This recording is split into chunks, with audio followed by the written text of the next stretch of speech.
America में जब से डोनाल्ड ट्रंप सत्ता में आए हैं, तब से अमेरिका जैसे शक्तिशाली देश की कूटनीति से लेकर देश की विचारधारा तक में बहुत सी चीजों में बदलाव देखने को मिला है।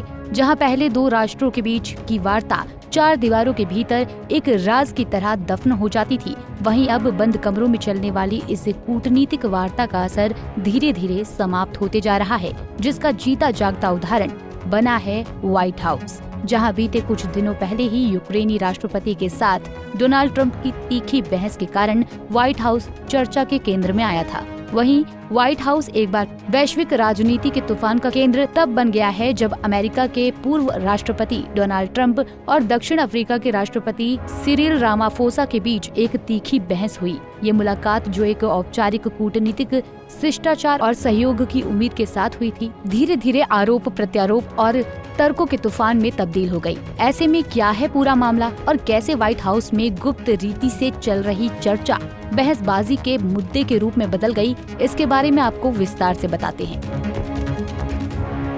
दरअसल ट्रंप, जो कि अपने बेबाक अंदाज और विवादित बयानों के लिए खास प्रसिद्ध हैं, वो एक बार फिर अपने गुस्सैल और बेबाक अंदाज से सुर्खियों में आ गए हैं, जहां इस बार उनके गुस्से का शिकार बने साउथ अफ्रीका के राष्ट्रपति सिरिल रामाफोसा।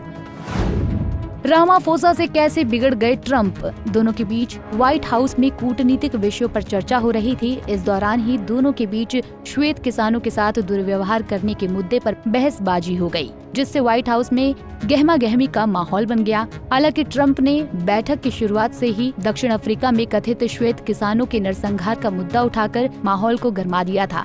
वहीं ट्रंप ने सीधे सीधे आरोप लगाया कि दक्षिण अफ्रीकी सरकार श्वेत किसानों की जमीन जबरन छीन रही है और उन्हें मारा जा रहा है। आपको बता दें कि इससे पहले भी ट्रंप इस मुद्दे को कई मंचों पर उठा चुके हैं, लेकिन इस बार उन्होंने एक वीडियो तक चलवाया जिसमें कुछ दक्षिण अफ्रीकी नेताओं को बोअर को मारो जैसे विवादित नारे लगाते दिखाया गया।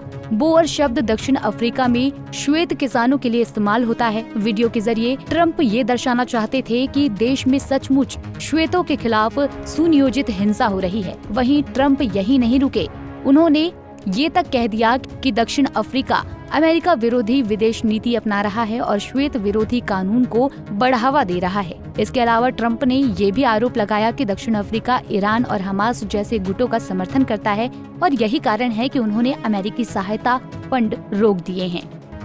हालांकि राष्ट्रपति रामाफोसा ने ट्रंप के इन आरोपों को पूरी तरह खारिज कर दिया है। उन्होंने स्पष्ट शब्दों में कहा कि रामाफोसा ने ट्रंप के आरोपों को किया खारिज। ये उनके देश की आधिकारिक नीति नहीं है और जो वीडियो दिखाया गया वो दक्षिणी अफ्रीकी सरकार का प्रतिनिधित्व नहीं करता है। वहीं उन्होंने इस बात पर भी जोर दिया है कि दक्षिण अफ्रीका में हर नस्ल, हर समुदाय के किसानों को अपराध और हिंसा का सामना करना पड़ता है, लेकिन इसे नस्लीय आधार पर नहीं देखा जाना चाहिए। वहीं रामाफोसा ने पूरी बातचीत के दौरान संयम बनाए रखा और एक अच्छे राजनयिक की तरह पेश आए। उन्होंने न सिर्फ ट्रंप के बयानों को चुनौती दी, बल्कि अमेरिका के साथ द्विपक्षीय संबंधों को बिगड़ने से बचाने की भी कोशिश। उन्होंने बैठक के बाद मीडिया को बताया कि बातचीत बेहद अच्छी रही और साथ ही उन्होंने ट्रंप को एक बड़ी गोल्फ बुक भी गिफ्ट की, जो दोनों देशों के बीच दोस्ती का प्रतीक हो सकती थी अगर बैठक में हालात और रहे होते। वहीं इस बैठक के बाद एक बार फिर व्हाइट हाउस की तुलना फरवरी 2025 की उस बैठक से की जाने लगी। ट्रंप ने यूक्रेन के राष्ट्रपति वोलोदिमीर जेलेंस्की से भी इसी तरह तीखी बहस की थी। उस समय भी ट्रंप ने एक राजनेता की तरह कम और एक अभियुक्त की तरह ज्यादा व्यवहार किया था। वहीं अब बात अगर रामाफोसा के अमेरिका यात्रा की जाए तो रामाफोसा ने ट्रंप के गोल्फ प्रेम का रखा ध्यान। रामाफोसा ने इस बैठक में दक्षिणी अफ्रीकी प्रतिनिधि मंडल में मशहूर गोल्फर एर्नी एल्फ और रिटीफ गुसेन के साथ आए थे, जो ट्रंप के गोल्फ प्रेम को ध्यान में रखते हुए आए थे। इसके अलावा लग्जरी उद्योगपति जोहान रूपर्ट और ट्रेड यूनियन नेता जिंगिस्वा लोसी ने भी ट्रंप को समझाने की कोशिश की कि दक्षिण अफ्रीका में सिर्फ श्वेत नहीं बल्कि अश्वेत समुदाय भी हिंसा और अपराध का शिकार होता है।